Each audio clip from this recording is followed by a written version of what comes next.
La ragazza sta subendo quella che si chiama vittimizzazione secondaria, che consiste appunto in una rivittimizzazione, in una seconda violenza che la società in questo caso mette in atto nei suoi confronti. Sappiamo che la ragazza è in uno stato di paura proprio perché arrivano delle minacce concrete alla sua persona. Dopo la violenza, dopo una vicenda giudiziaria durata 8 anni, ora è costretta a subire insulti via social e minacce anche per la sua famiglia. Un incubo quello che sta vivendo questa ragazza, oggi 23enne, vittima dello stupro alla Baita al Lago nel 2015.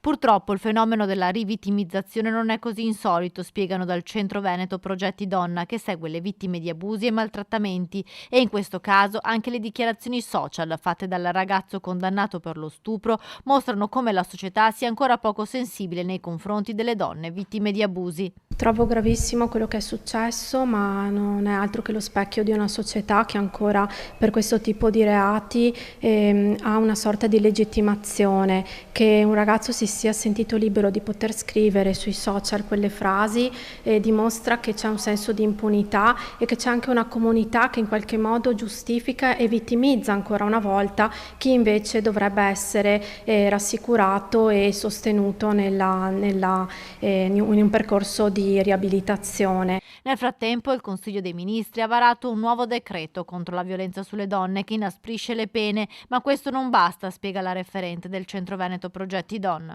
Non serve inasprire le pene, lo abbiamo visto in questi ultimi 10 anni quando si è lavorato solo su quello. Il femminicidio è l'unico reato che non è diminuito rispetto agli altri reati violenti e quindi sappiamo bene che bisogna agire in altro modo, bisogna agire con interventi strutturali di prevenzione vera, non di prevenzione pensando solo che la pena sia l'unico deterrente per questi reati.